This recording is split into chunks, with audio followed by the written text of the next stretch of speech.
I'm going to introduce our moderator today, John Carroll. John is a strategist, growth consultant, and president of Unlimited Performance Incorporated. He helps executives, teams, and organizations be more productive, more profitable, and have more fun. John serves on many local advisory boards, including, and we're so fortunate to have John serve on our board for the Mount Pleasant Chamber, our Mount Pleasant Chamber of Commerce Executive Board. Thank you, John, for being our moderator today and for really being the creator of the Pivot. Nice to see you, sir. Good to see you too, Rebecca. Thank you so much. And welcome everyone to the Pivot. This is a weekly series of informational discussions on our local, regional, and national issues in the midst of and following the current pandemic. This event is presented exclusively by the Mount Pleasant Chamber of Commerce. My role as moderator is to introduce our guest, get the discussion started with some questions, and give those attending the event live the opportunity to participate by using the chat or Q&A function, which Rebecca will be monitoring, and we'll check back in with her in a bit. Thank you for taking the time with your Mount Pleasant Chamber of Commerce to join fellow members in staying informed to help you care for your family, your team, your clients and customers, and take care of business in post-pandemic conditions. The question of when and how school-aged children will be back to learning in person, online, or some combination is the topic of much discussion and debate with leaders at all levels of government and the education system. Our guest today is quite familiar with the concerns and choices facing students, parents, teachers, and administrators. Let's meet her and get right into some questions. Our guest today on the Pivot is Erica Taylor. Erica is a native of Charleston and serves as Chief of Staff of the Charleston County School District. Erica holds a Master of Science degree in Broadcast Journalism from Florida A&M University and a Bachelor of Arts degree in Professional English from South Carolina State University. She also has a certificate in fundraising from the Center of Philanthropy at Indiana University. She is a member of the Public Relations Society of America, the International Business Communicators of America, a Paul Harris Fellow in the Historic Rotary Club of Charleston, Alpha Kappa Alpha Sorority, the Charleston chapter of the Links Incorporated, and First Baptist Church on James Island. She also serves on the Teacher Supply Closet Executive Board, Moja Arts Festival Community Advisory Committee, and Be a Mentor Advisory Board. Erica is a 2006 graduate of Leadership Orangeburg, 2009 graduate of Leadership South Carolina, and a 2013 graduate of the Riley Institute at Furman's South Carolina Diversity Leaders Initiative. Erica received the Shining Star Award at the Community Luncheon during the 2011 Moja Arts Festival in Charleston, was chosen by the Charleston Metro Chamber of Commerce to serve as a 2012 Principal for a Day, was featured in the May-June 2012 issue of Imara Women's Magazine, and in October 2012, she received the Innovator Under 35 Award from the National Council of Negro Women.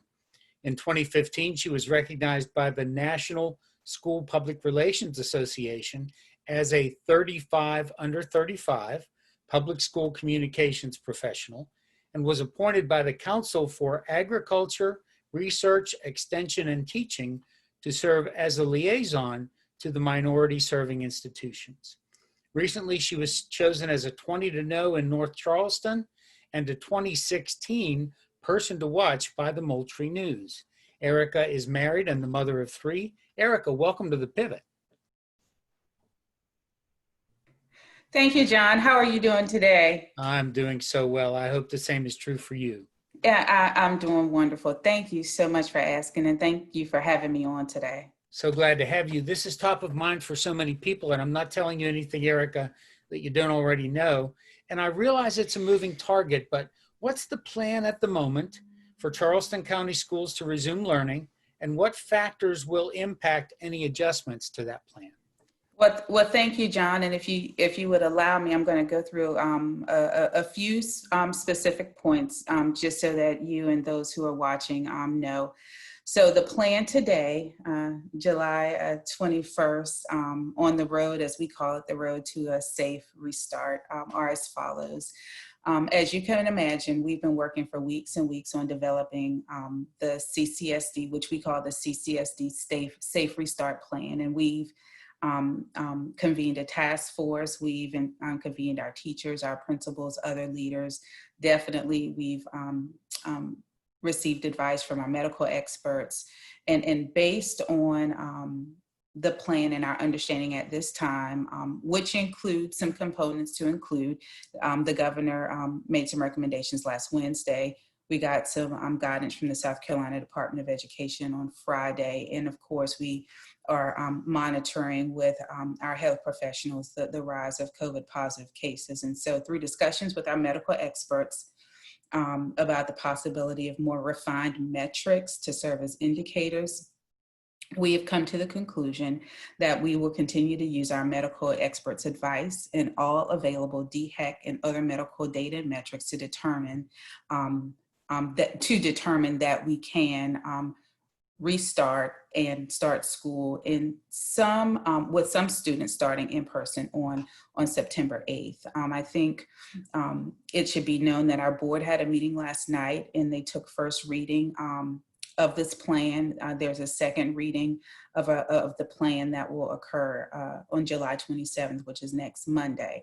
But just so you'll know some of the components, because I think that those are important for you to know, there is an in-person option for all students. And what that means is that we have been encouraged to offer a 5-day-a-week face-to-face instruction when it is safe, if it is safe to do so.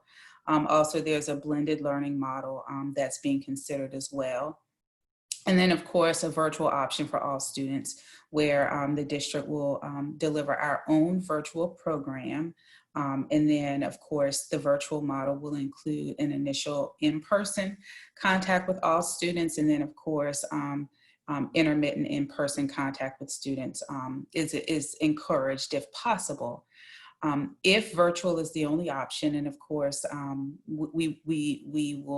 board will make a decision around that on next week or thereafter. We'll develop a time frame for working towards in-person instruction as conditions approve.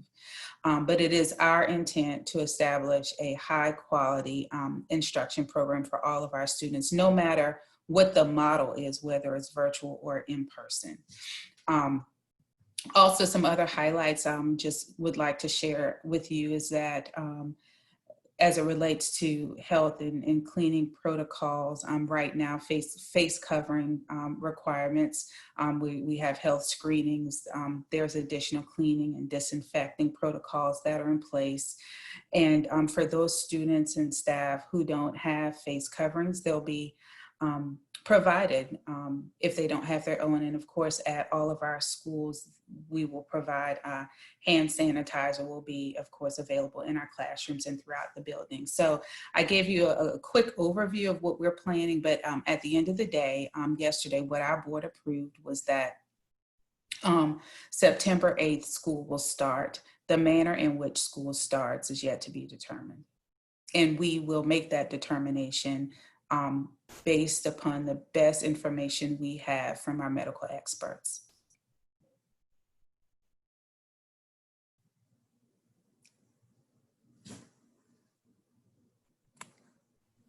Thanks, Erica. And it certainly is a moving target, isn't it? We can't. It is, John. It really is. Can't make logical decisions based on today's information when that information and data are 2 weeks and further out, right? So all of that just complicates things and of course complicates some lives. So I feel for you. I certainly feel for our parents and students and teachers and everybody, really. It's an incredibly challenging time.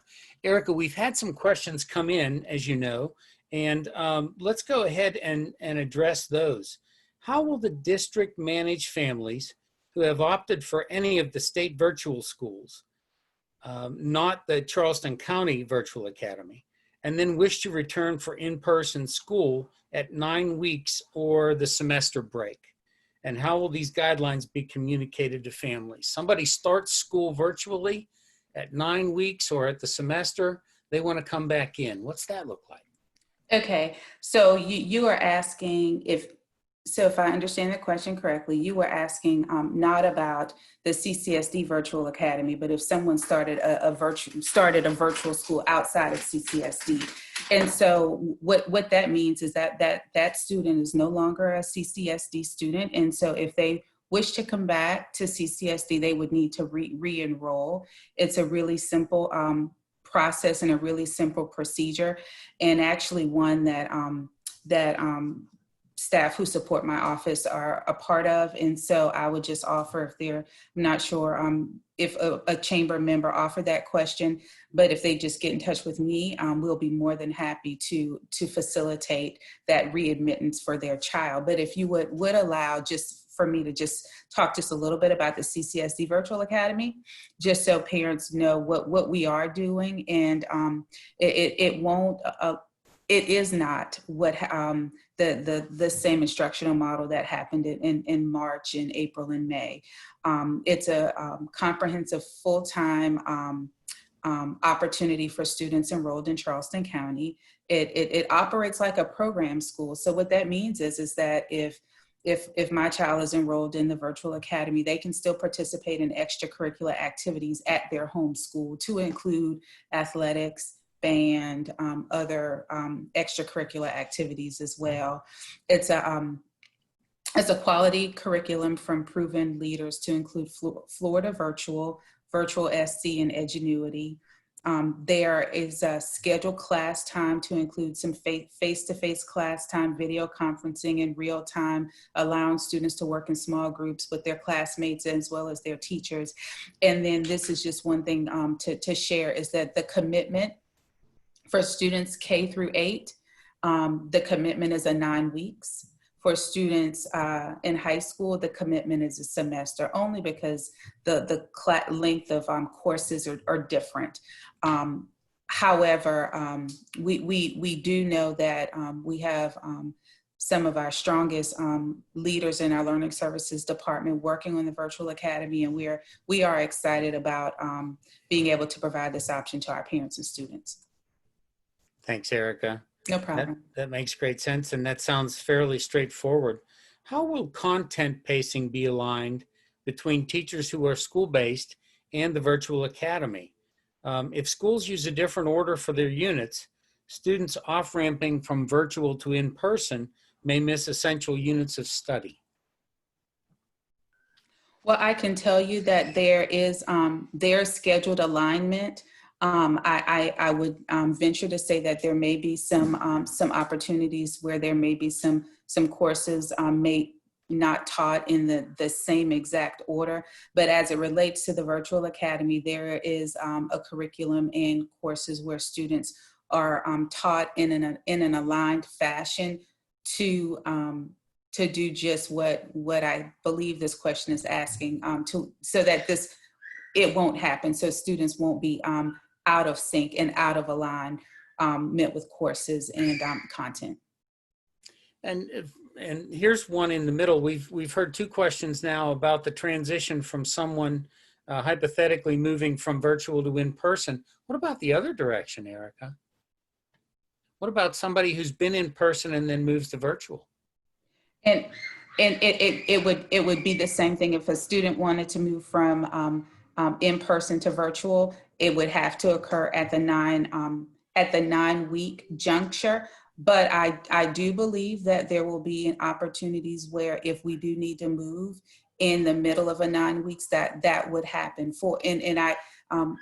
I can just use this as an example. If we start in person and because of conditions worsening, we need to make some changes, then we'll have to make changes. So we are nimble, we are pivoting, and we are prepared to do that. Thanks, Erica. Wonderful. For schools that run on the AABB schedule, what is the district's position on whether staff be at school or can work from home? This is a personal and child care concern, according to the question. Thank you. Our board has not made decisions as it relates to staffing and whether or not staff are going to teach during the virtual academy in person or virtually. But I can share that our board made a commitment last night to make certain that before any student or staff report back to school, we will make sure that it's safe for them to do so. Wonderful. Thanks, Erica. Someone is asking about an update on anticipated offerings from Kaleidoscope.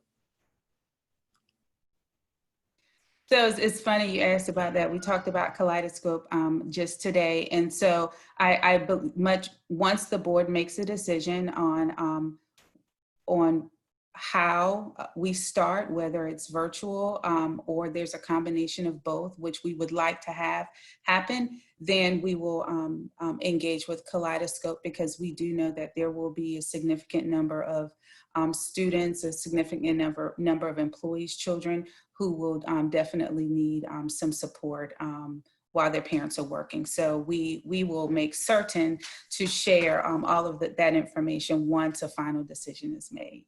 Okay, thank you. MUSC employs thousands, obviously. We know the size of MUSC, and many are essential medical employees. They need time to plan if children don't return to school. And can the school district make a return decision in time for them to be able to make a plan? In other words, a little bit of warning.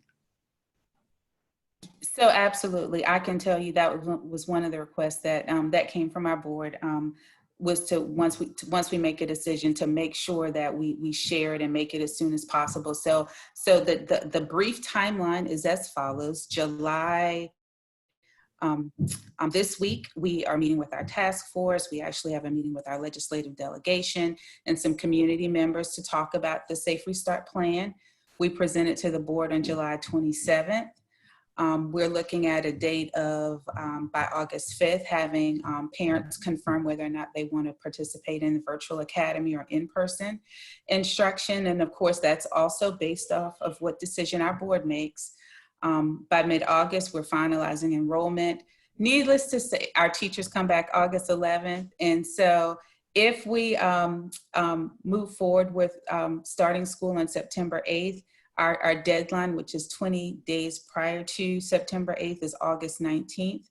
We hope to be able to tell parents prior to August 19th what the final plan is, but we are required to at least give a 20-day notice. But I can tell you it is the will of our board and Dr. Postawade and our district leadership to let our parents know as soon as we possibly can, so that they can make choices. I live with 3 CCSD children, and I'm going to have to make choices. So I get it. I am living what parents are asking. I am one of them. Understandable. Thanks, Erica. Erica, talk a little bit about, we've got a question about how re-enrollment will impact per pupil funds at the schools. And I know enough just to be dangerous that there's a certain day after the school year starts that the numbers that are counted that day are critical to the budgets of the individual schools. How will re-enrollment impact the per pupil funds this year? So that is a wonderful question, and that is something that I would probably need to get a little bit more information on. I can tell you that I do know that working with this the legislature and the South Carolina Department of Education, there are a number of normal processes, policies, procedures that are being waived because of the pandemic. I just need to find out. That's a wonderful question, and I don't want to give an answer that's not accurate. So I will find out. But it is the 45th day. At the 45th day, that's what, much like you said, that's when we know what our the funds that are going to come to our schools are. And so I just need to get that information and find out for you. Thanks, Erica. And so with so many moving parts, let's throw another one into the mix. How will the honors classes and electives be incorporated if we're pushed into the virtual academy versus in person when school starts? We've got a parent asking and saying, I'm speaking primarily about the choices that my son would have at Lang, which are very STEM focused.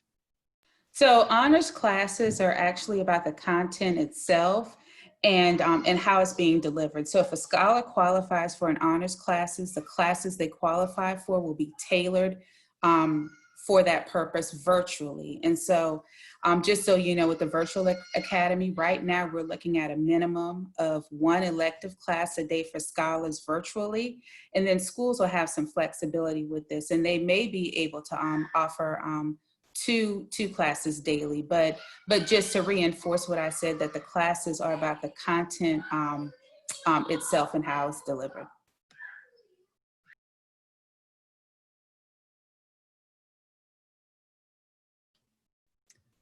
Happens. Thanks, Erica. So here in Mount Pleasant, we have a new school opening, right? Lucy Garrett Beckham High School is scheduled to open with the Charleston County Schools and would have been welcoming students for the first time next month, but now is awaiting word, as are all the other schools, on when that will be. Talk about, if you will, the added dimension of a new school experiencing this time of uncertainty and the impact on students, teachers, parents, and administrators. Well, I can tell you, Anna Dassing is one of my favorite people. And I do know that, of course, we have a brand new state-of-the-art facility. There is some uneasiness about whether or not students are going to actually walk through those halls on the first day. But with Anna not being a stranger to the East Cooper community, for her being a former principal at Moultrie, I believe she's embedded in the community. She has had thousands probably of parent meetings and community meetings, and she's talked to students and she's talked to parents. And so I believe that with Anna and her team, whenever school opens and whenever the first students walk through the halls of the new Lucy Garrett Beckham High School, I think they'll be more than ready and more than prepared. She has strategically and deliberately planned this the school. She's outlined what she's wanted to occur in the school, and I have no doubt that she could be prepared today, but definitely when we open, she'd be ready to go. So I think that that's not even a worry. Thanks, Erica. No problem. So I think, and help me if this is correct, teachers are scheduled to report ahead of school on August the 11th. Is that correct? Yes, that's correct. Okay. So someone is asking, would the district consider informing families and staff of how we intend to start, in person or online, before the day that the teachers report? So yes, that's actually that is the goal. Our board meets on the 27th, and the hope is that we will have an approved final plan with approved decisions. You know, we are, of course, as I shared when I started this conversation, we are definitely leaning on the advice of our medical experts. We definitely do not want to do anything that is not in concert with their advice and support. So I would like to think that by August 11th, we will have a plan, which would mean that our teachers will know how we will start. Okay, thanks, Erica. And again, as conditions change, you are first and foremost committed to the safety of the students and the faculty and the administrators and the staff. Absolutely. Everybody Absolutely. in those buildings, right? Well, if it weren't enough to have all of the issues of COVID-19 and the pandemic and shutdowns and lockdowns, diversity and inclusion is also front and center these days in America and really all around the world. Talk about the impact on Charleston County schools, if you will, and the district's response to these concerns. I'm happy to talk about this, but I can tell you that our board had the fortitude and foresight over a year ago to make diversity and equity and cultural competency a priority. And so back last June, actually, even before then, they started working on our diversity and cultural competency platform for the district. And so there was we call it a CCT team. It's actually led by our chief administrative and financial officer. His name is Mr. Don Kennedy.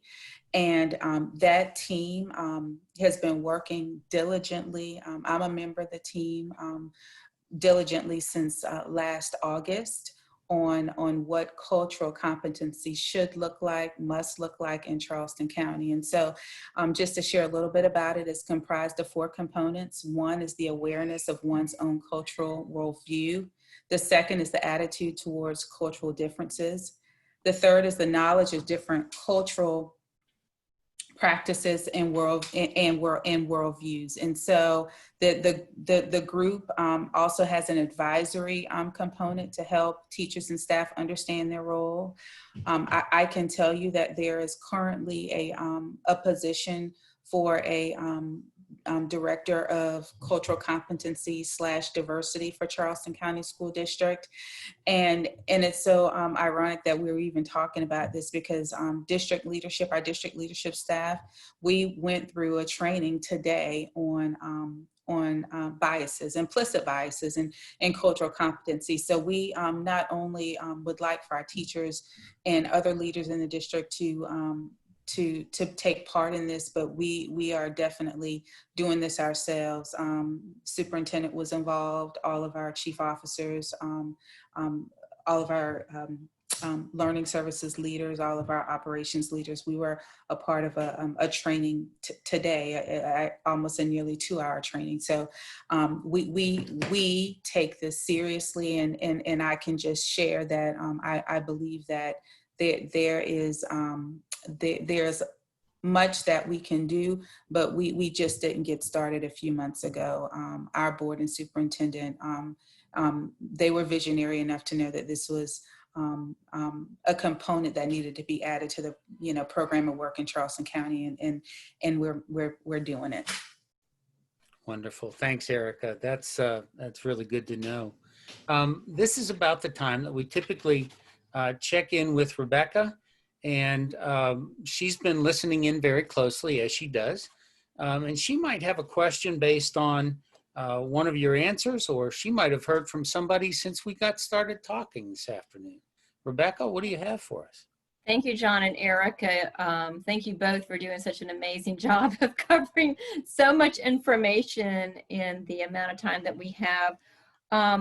One of the questions that comes to mind is if we're not able to open with in-person instruction, it has to be all virtual. What about those children that are out there that don't have great access to internet? Are the schools being consulted to get a list of those students? How can they be accommodated? Are you getting support from the state of South Carolina, including our own legislative delegation?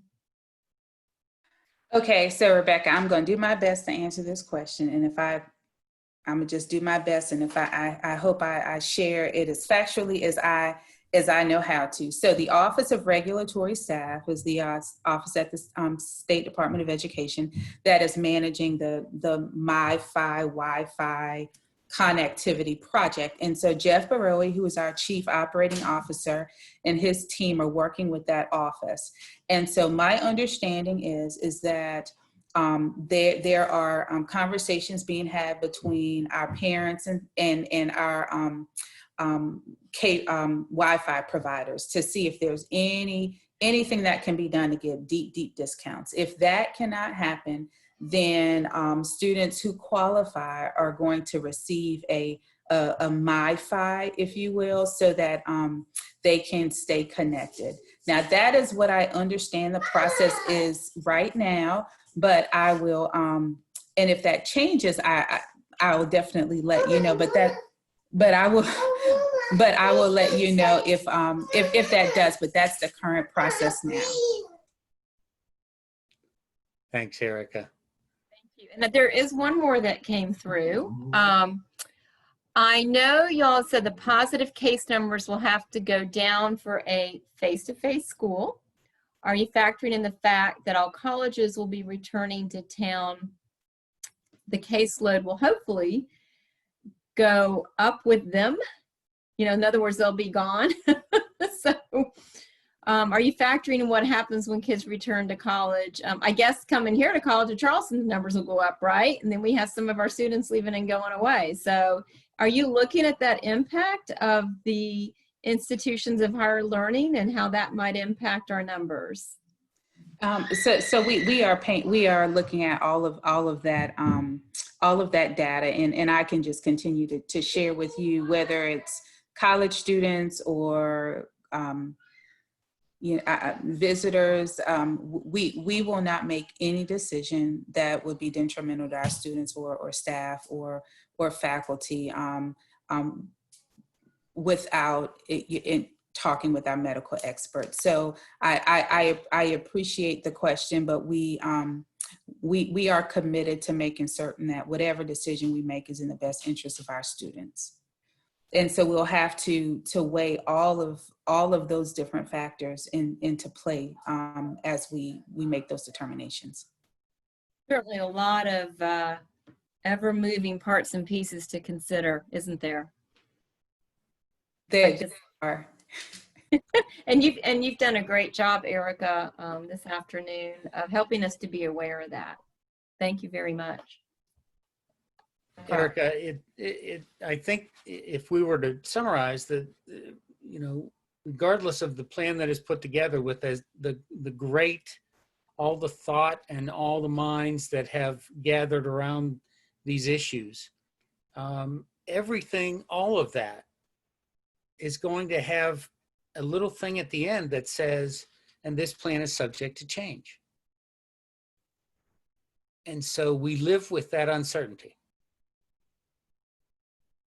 We do, and I think that during this time, it's just important for us to be gracious, to be kind, to be thoughtful, to be patient, and to be understanding as our leaders try to make, and all leaders, my leader and particularly Jarita Postaway, but all leaders across this across the Charleston County as they make decisions in the best interest for whom they serve.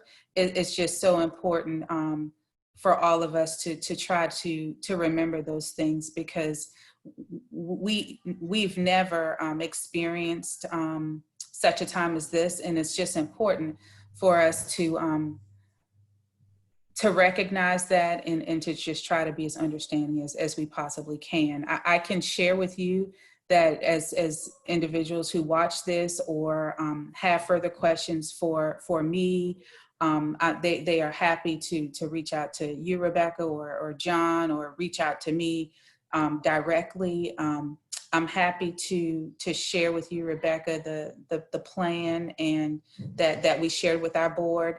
And there is an email address. It's saferestart@charleston.k12.sc.us. If there are any further suggestions or questions or ideas that anyone has, this is extremely hard work. It's work that I don't think anyone's ever had to do under circumstances such as this. And so we would definitely appreciate any ideas that anyone has to share. At the end of the day, we want to make sure that our children are back in schools and learning in an environment that's safe and one that they love and one that their teachers love too. Erica, thanks. And so that email address that you provided, Safe Start, and the rest of that, I think Rebecca. Safe Restart. I'm sorry, John. Safe Restart. Safe Restart. Yeah, we'll make sure we get that to on our website. And, great. out there to our members and community. So thank you so much. And I would Thank be a you. bit surprised, Erica, when the plan is ready for prime time, if that lands on the Chamber's COVID-19 page with all the other information as well. Perfect. I'll make sure to send it to you. What about if you would, give us a final thought. People know where to contact the school district if they've got ideas or questions, but give us a final thought. You've been in the middle of some things for a little while here. So my final thought is just, it wouldn't be a final thought, just maybe a thank you. A thank you to all of our students, a thank you to all of our parents, a thank you to all of our teachers, our principals, our leaders, our community members, our stakeholders, those who are supporting us loudly and those who are supporting us quietly, those who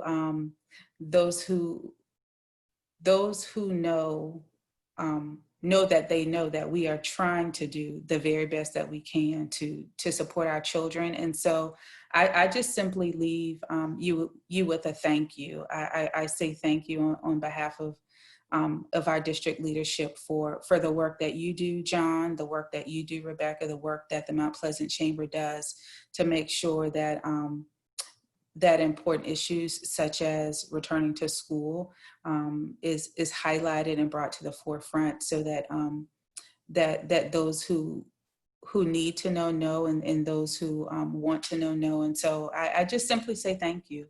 And again, if anyone has any questions, further questions, comments, my email address is just Erica_Taylor, and I think you all know the rest. So please feel free to email me at any point in time, and I'll respond as quickly as I can. But I just say thank you. Thank you, Erica Taylor, Chief of Staff of the Charleston County School District.